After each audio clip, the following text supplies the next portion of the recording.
And losing by just the 5 there, I feel like he did his job though, a little bit. Again, I don't know what happened. I don't know when those TDs came or the garbage time. I don't know. But what I do know is them losing, falling to 0-3 was supposed to be one of those things that could really help the Cleveland Browns. But they, of course, unable to help themselves on the road again Sunday for the Raiders. You and I were talking in-laws. A new survey done by Talker Research released by Newsweek said that, yeah, politics, sure enough, is the number one thing people are arguing about with their in-laws. I don't believe that. I believe it's the easy answer.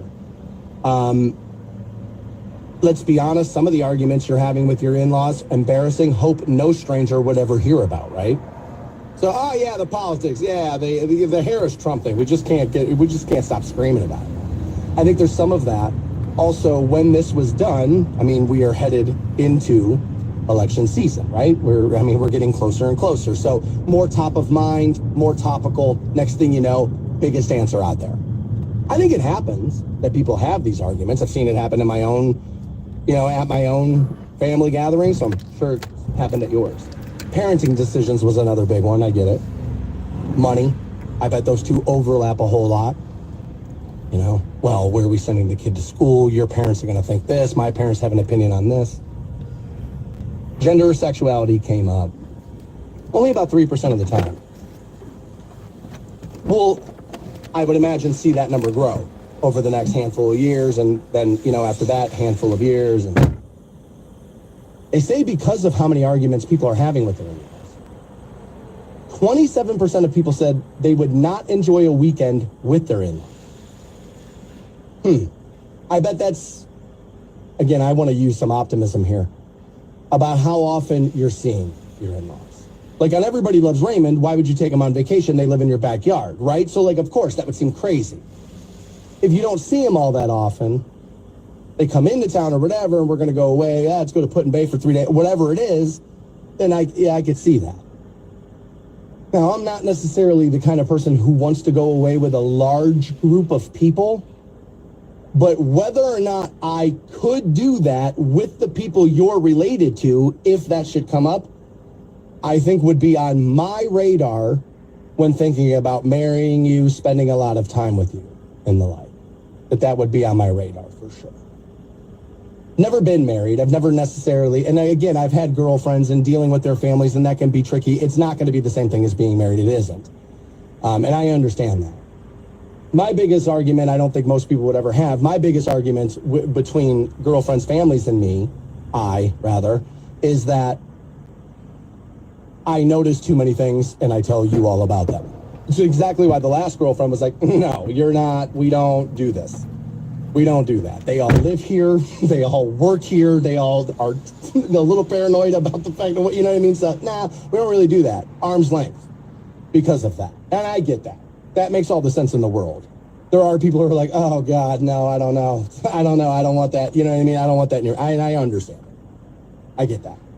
I should maybe... I don't know. We'll move on to you guys. Cultural issues came up a couple of times. 1 in 10. Only 1 in 10 said they'd be happy with their in-laws looking after their children. Oh, I guess over their own parents. Okay, well, I think that's pretty common. It's like anything else. You think your version of whatever it is was normal, and everybody else is like, well, it's close enough to normal, but it's not the same as mine, right? Mine's more normal. You're close to normal. Mine's normal. I think that's probably that situation there. I was going to say, if only 1 in 10 people thought that they could leave their kids with their in-laws, it's like, what did you marry into that family for? Because that's crazy. This coming in off my socials. Richard says, my in-laws hate the fact that I smoke weed. Well, okay, I don't know you, so it's hard to make a statement here. But if I said to most people, yeah, my buddy's in-laws had to sit him down, they're worried about how much he drinks, I think most people would go, all right, well, yeah, man, if somebody's getting to the bottle a little too often, you do gotta have to address it at some point. Sometimes you have to wait for a phrase people use a little too often, bring the bottom to them, right? Now, I don't know you, I don't know your use, I don't know this, and I'm not even trying to make a judgment about it. But if use is a little past like, well, all right, you know what I mean? Join after work or whatever, kind of calm down Saturday night. All right, we're all playing cards or whatever it is. A little bit of this. Okay. But I've said about marijuana, especially now that we're able to walk into stores and buy it here, that the mentality on it is kind of switching. And one of the things, alcoholics look too far down their nose at marijuana users for too long and made it seem like, oh my God, you guys are the trench coat mafia. And blah, it's like, dude, relax. We're in the same ballpark here.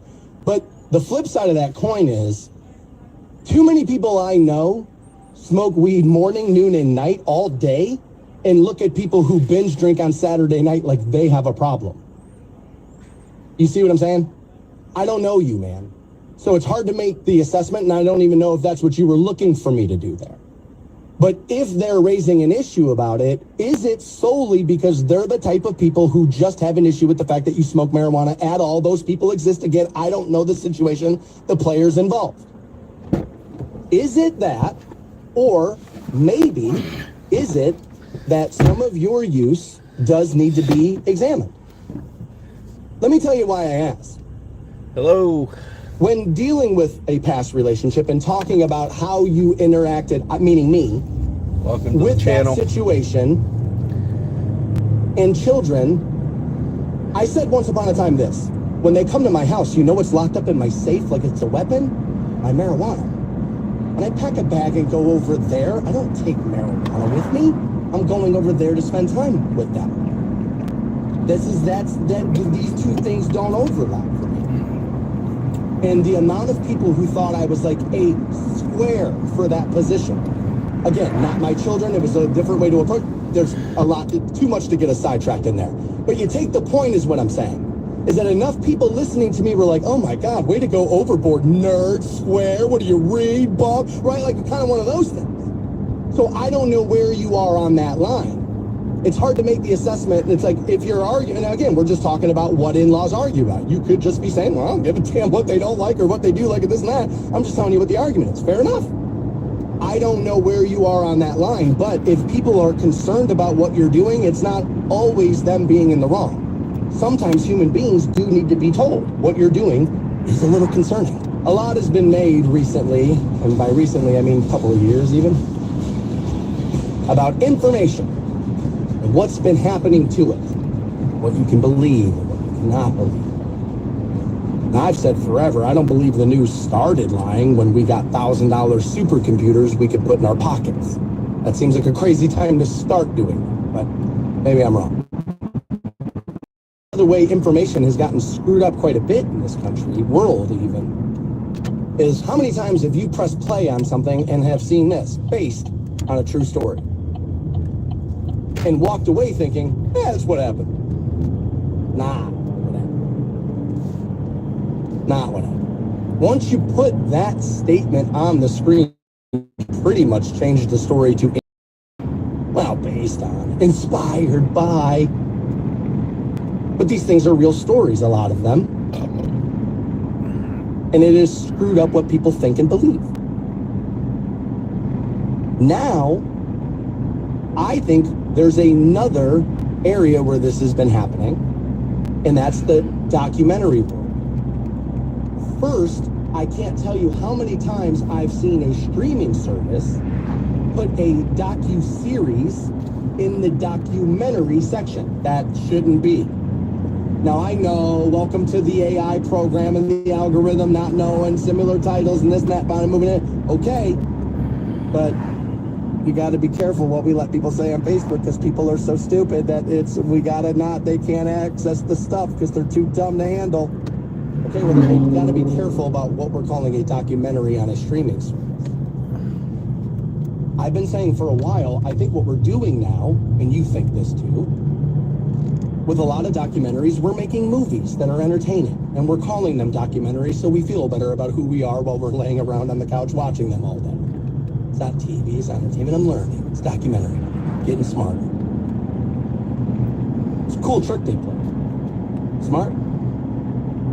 And I understand why it works that way. I mention it because there is a documentary coming out on Netflix tomorrow that I would imagine a ton of you are going to watch. I will be watching. I don't care about wrestling all that much.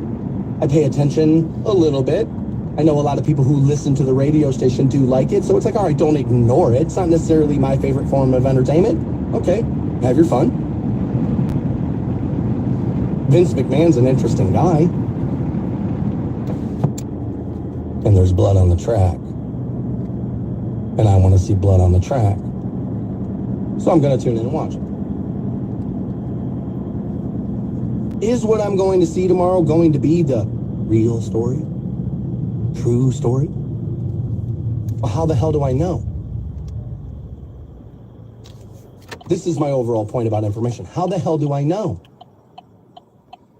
If Vince does his own documentary, puts it out, what is that going to be? Ah, puff, PR, piece. Can't believe this. He's in the control of the editing button. You can't trust this. Yet, when a wide receiver hits a podcast and tells you, no, it wasn't this, it wasn't this, it wasn't this, and we all know it was all those things, everybody goes, he said, 100 emoji, he said. But, like, I don't believe we can believe the source. Not source, I guess, the center of the investigation, the center of the piece of entertainment. They have an interest to keep their name clean. All right, you're going to find out that, you're going to find out, you're going to find out that, all of that you're going to be okay with when you find out. Because if you were me, you would secretly get away with all of those things too. You think you're a better moral person than I am, so I can't tell you that this happened, that happened, or that happened, because secretly, I know you would end up doing this too. You don't think you will, so I can't let anybody know that. So you can't trust the person at the center of it. They're them. They have an interest. Not to tell you the real story. I'm going to go straight to the horse's mouth because that's where I'm going to hear the truth. Thought every dumb person ever. Now, who's doing the documentary? Do you have an axe to grind? Do you? Is it going to be one of these things where I'm going to get 85% truth of what Vince McMahon did, so it's okay to make me, right? Because he did do a lot of these things. And then, well, this wasn't really this, but it's entertainment. We can kind of make it look, because he's claiming that's what you're going to get here. Now, what is he going to say? And I'm not out to defend Vince McMahon. I'm not. I don't know how you do it. Apparently was ordered to pay $12 million to 4 different women over sexual assault allegations. That last one was ugly. Forcing her to come to the office, the reports were, having sex with her in the building, then sending her to other people's offices to have their way with her. I mean, that report was pretty ugly. Mr. McMahon, the name of the documentary. I'm going to line up. I'm going to watch it. I'm going to have a snack. And I'm going to be sitting there like, oh my God, look at this. But inevitably,